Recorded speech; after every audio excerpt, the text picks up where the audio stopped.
11 is 11, madam. Thank you. Okay. So, 11 is 11. Daniel, any comment to go? Thank you, sir. Thank you.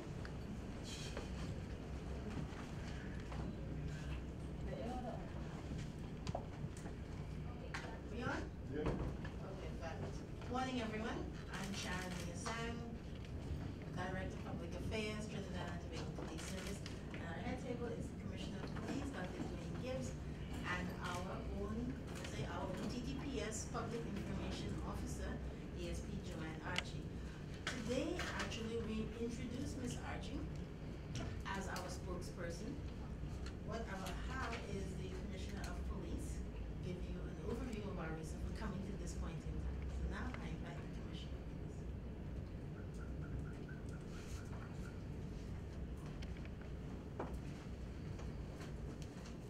Thank you, Sharon.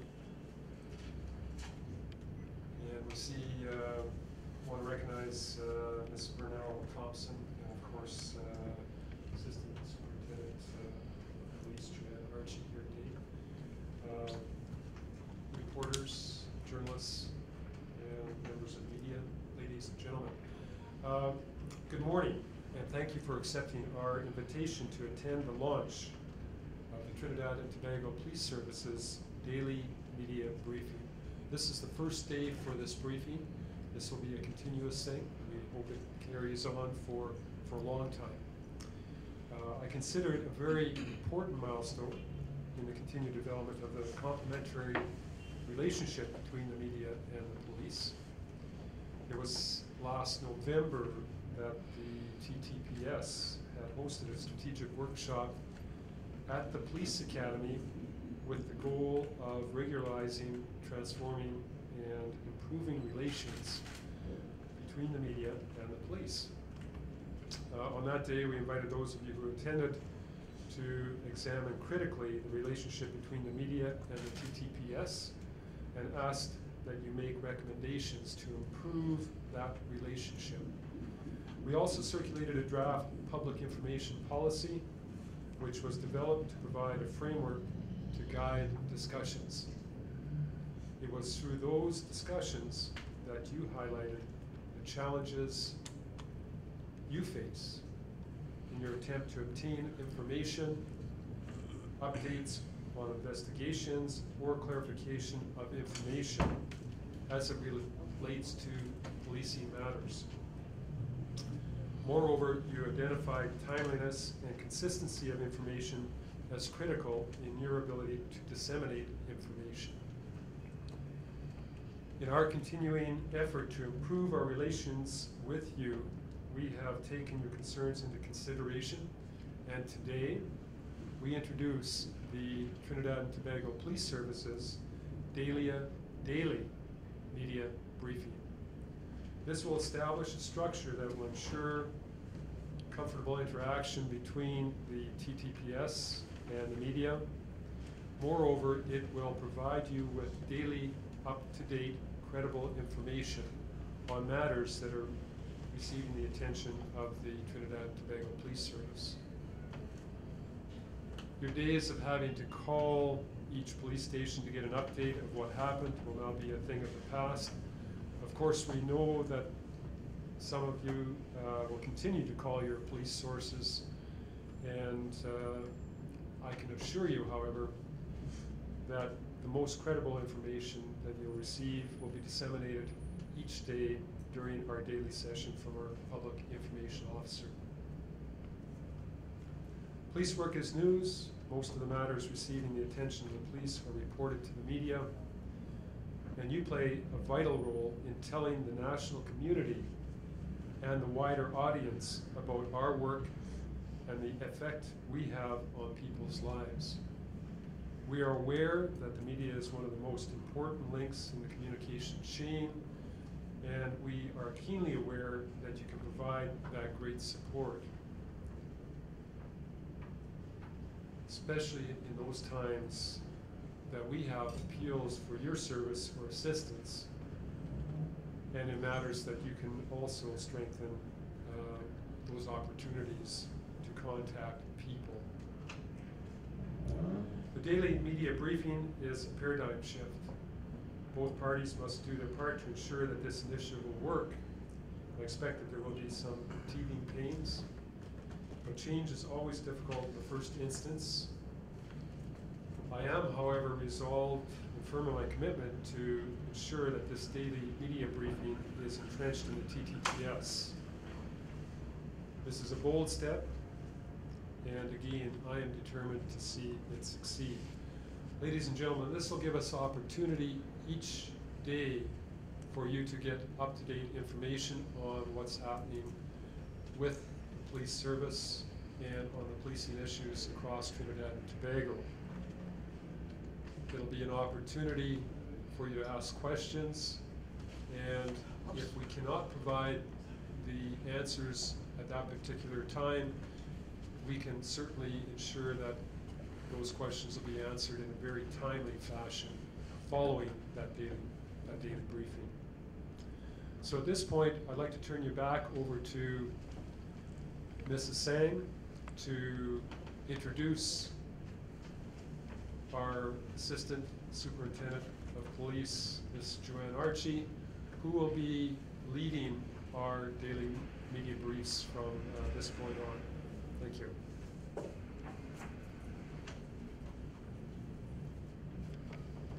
Thank you, Commissioner. Well, I'm going to do, we have a profile of Ms. Archie. I'll present that to you at the end of today, of this quick session. Joanne Archie is a First Division Officer in the Trinidad and Tobago Police Service. She's a veteran of nearly 3 decades of policing. Over that period, she has built up expertise and experience in areas of policing that include investigations into both violent and white-collar crime. She has also gained academic and professional credentials in law and in administration. Until her assignment as Public Information Officer, Assistant Superintendent Archie has been in command of the Crime Prevention and Investigation in Southwestern Division. As a member of the legal unit, she has also worked on the review and update of police service standing orders, departmental orders, and related issues. Highlights of her career include leadership in the outreach and public interaction activities of community policing, and recognition for outstanding performance marked by 16 awards and commendations. So, without further ado, I'd like to invite ASP Joanne Archie to the podium to give you an update on the state of emergency as of today.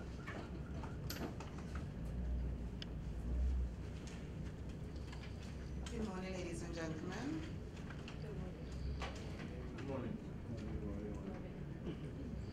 For the past 24 hours, between 8 a.m. on September the 8th, 2011 to 8 a.m. on September the 9th, 2011, we have the following statistics on crime. Total persons arrested, 110. Gang-related, 1. Homicides, 1. Drug offenses, 31. Breach of curfew, nil. Firearms related, nil. Serious offenses, 41. Outstanding warrants, 11. Inquiries, 25. Summary for August the 21st to September the 9th, 2011.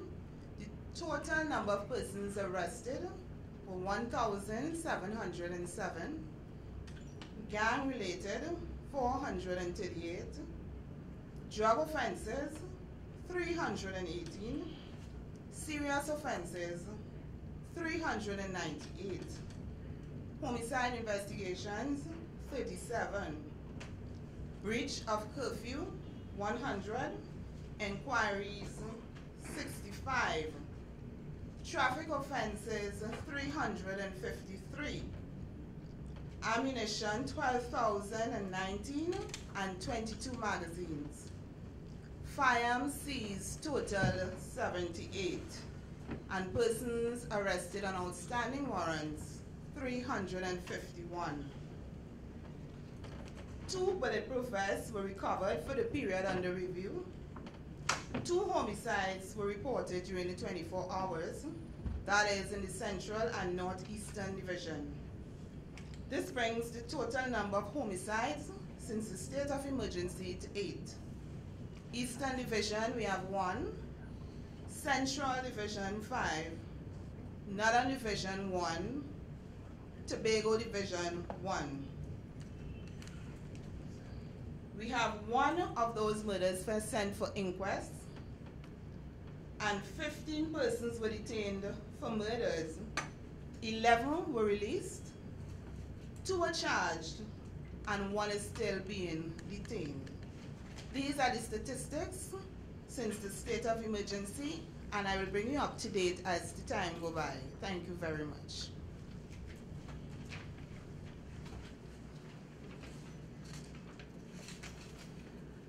What we'll do now is just open the floor for a couple of questions. Since this is our first day of our daily media briefing, some questions we will be able to answer. Some of them we will have to get the answers for you.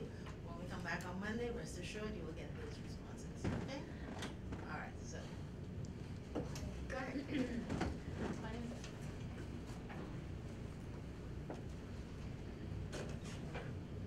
Morning, ma'am. Good morning. I'm from Newsday. In relation to the start of the state of the emergency, we would like to find out, and it was announced in Parliament that there was to be a help desk set up at this ministry to assist persons who may be trying to locate relatives picked up during raids. And a hotline is supposed to have been set up to try to find out the contact information and the procedure, and how many complaints have you all received or inquiries from persons looking for their relatives so thus far? I can tell you that is still being addressed, so I do not have any numbers for you at this time. Okay, has the hotline itself been set up? Do we have a contact number, email address that persons can access? My information that it has been, and I will have that information for you before you leave this morning. Just piggybacking on my colleague's question, my name is Chester Sobrano, I-95.5 FM. Yes, sir. Ms. Archie, there's been a lot of complaints that persons are being detained but not being told what they are charged for until probably hours or maybe a day after. How does the police respond to such a claim or claims? If that is a report, of course we're going to look into it, because as far as I know, the person's supposed to be informed as soon as they are detained. So if I will take note of what you are saying and we'll look into it. Now, for persons who have complaints against both police and soldiers using excessive force during the state of emergency, would those complaints also be coming to you all, or would you all be forwarding complaints to the army or to the defense force? Or would you all be dealing with all the complaints coming in from the public? Well, we would entertain the reports, and we will send out reports wherever they may be. For instance, if it involves, a member of the defense force or police officers, it would be investigated. Sergeant, I don't know if you have the figures with you here today, but out of the 1,777 persons detained since the start of the state of emergency, can you say how much persons are still in police custody? No, I don't have that figures with me here today. We'll take 2 more questions. Okay, can you give, can you say how much persons have been charged? I am working on those figures, and I will get those figures to you maybe on another occasion. I cannot disclose that information right now. All right, I have one last question again, and now this is in relation to That was bulk of, no, but technically his question dealt with, it was piggybacking. The persons who were held yesterday, Mr. Anthony Champley, Deputy Controller of Customs, announced that several persons have been held in relation to the diesel being found at Sidons. Now, what we understand is that this was just carried out on August 23rd, but it was not announced until last Sunday that several persons now have been held in relation to that. Can you tell us how many persons exactly have been held and where they're being detained and what's happening with them? Well, my information is the Customs Department is dealing with that investigation. The police is assisting, but we do not have any information on the progress of that investigation. If you guys allow just one final question. No.